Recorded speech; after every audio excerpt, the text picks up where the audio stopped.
They call them ghost jobs at Harrow Dock. Nothing to do with actual ghosts, just work orders nobody wants, filed under vague enough language that whoever draws the short straw can't argue his way out of it. Grain hold inspection, hull integrity, noise complaint, the paper always said. Everybody on the crew knew what it meant. Something's moved into a derelict, and somebody has to go find out what, and that somebody was usually me. I'd been engineering freighters in and out of that anchorage for 11 years, mostly diagnostics, mostly boring, and I'd earned exactly the kind of quiet reputation that gets you handed the jobs other men laugh about behind your back. Old Ferris down in dispatch actually grinned when he slid me the order for the Wintermoth.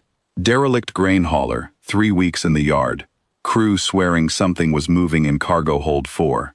Company wanted it confirmed and cleared before the demolition crew came through. Cleared meant whatever I found, I put down or dragged out. That was the job.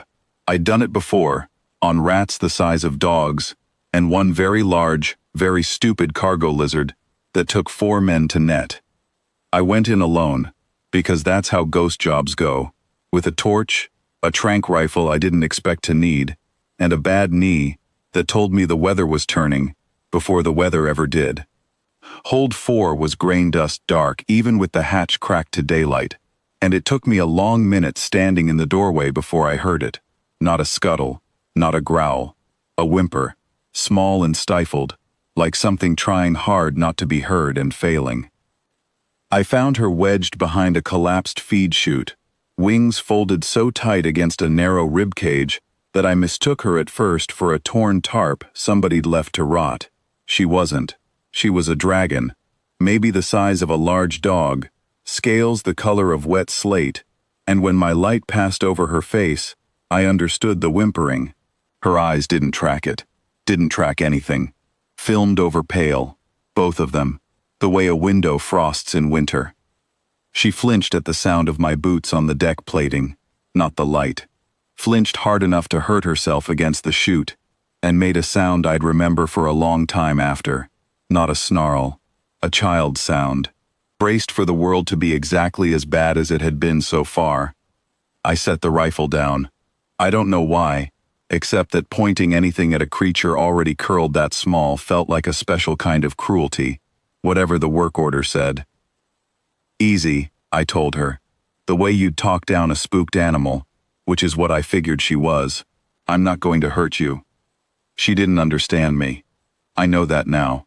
But something in the register of it reached her anyway, because the folded wings eased a fraction, and she turned her blind face toward my voice, like a plant turning toward a window. I should have called it in right there. Confirmed. 1 creature, disposition pending. That's the form. Instead, I sat down on an overturned crate 10 feet from her, and stayed until my knee went numb, and the light through the hatch went gold.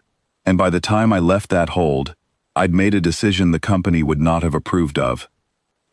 I told dispatch the hold was clear. Structural noise, I said. Settling plates. Ferris didn't even look up from his terminal to take the lie.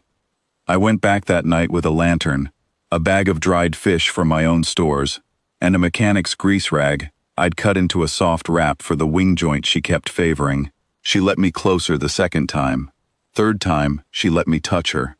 By the 5th night I had a name for her, Rill, for the low sound she made when she was pleased, water over stone, and she had learned the particular cadence of my footsteps well enough to lift her head at them from clear across the hold. She was blind the way some hatchlings just are, I gathered, nothing done to her, nothing broken that could be fixed, only a thing she'd been born carrying, in a world that apparently had no room in it for a dragon who couldn't hunt by sight. I never did find out how she'd ended up alone in the belly of a rotting grain ship 100 miles from anything wild. I only knew that somebody, somewhere, had let her be lost, and that the finding of her again was going to fall to me or to nobody. I built her a way to see without seeing, strung tuned wire across the hold in a loose grid, different tension on each run, so a hand or a wingtip brushing it sang a different note depending on where. Took me 4 nights and most of a spool of scavenged cable. By the end of the first week she was moving through that hold like she'd lived there her whole life, catching the fish I tossed out of the air before they hit the deck, and I stood there in the dark listening to her laugh, because that's what it was, whatever a dragon's laugh sounds like, and thought that whatever else came of this, that sound alone had been worth losing my evenings for. The demolition order came through on a Thursday, 3 days to clear the ship for scrap. I told Ferris I needed one more inspection pass, and spent that night trying to work out how in God's name I was going to move a 120-pound blind dragon off a scheduled derelict without anyone at Harrow Dock noticing, and getting nowhere, and not sleeping. I didn't have to solve it. The sky solved it for me. I was halfway across the yard near dawn when the light changed, not sunrise. Something moving between the sun and the dock, wide and slow and deliberate, throwing a shadow the size of a warehouse across the gantries. Every man on that yard stopped where he stood. I did too, right up until I understood what I was looking at, and then I ran, because that shape was headed straight for Hold 4. She was old in a way that made the word ancient feel almost too small for her. Scales gone the deep worn gray of Riverstone, one horn broken to a stub decades past healing, and when she folded down onto the deck plating outside that hold, the whole ship groaned under her weight. I stood between her and the hatch with an unloaded tranq rifle in my hands, which tells you something about how much sense I had left, and she looked at me with an eye the size of a dinner plate and did not so much as blink. Then Rill came out from behind me. I hadn't even heard her cross the hold, quick and sure on that wire grid she knew by heart, and made a sound I'd never heard from her before, high and cracking, and unmistakably a name. The old dragon's whole body changed. I've spent 11 years around heavy machinery, and I know what relief looks like in a frame built to carry weight, the way tension bleeds out of every strut at once. That's what happened to her.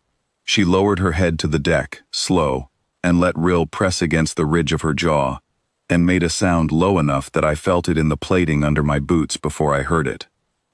She'd been searching, it turned out, since before I was born on the calendar she kept, a granddaughter of her line, swept off course in a storm as a hatchling and given up for dead by everyone but her. She didn't speak my language, and I didn't need her to. When she turned that vast, patient eye on me afterward, I understood the dead in it well enough without a word, and I told her, foolishly, out loud, to a dragon the size of a building, that I hadn't done anything special, fed a scared animal, kept a company secret, that was all. She didn't seem to agree, and it wasn't my place to argue with her. They didn't take Rill that morning. The old one stayed 3 days on the outskirts of the yard, patient as weather, while Rill said her goodbyes in her own fashion. One more night on the wire grid, one more fish caught out of the air, her wingtip resting against my shoulder, while I sat with my bad knee and let her. Harrow Dock never did scrap Hold 4. Word came down from somewhere above Ferris's pay grade that the Wintermoth was to be left standing, and nobody down at dispatch ever asked me why, though I caught a few looks. I still work there, still get handed the jobs nobody wants. I don't mind it the way I used to.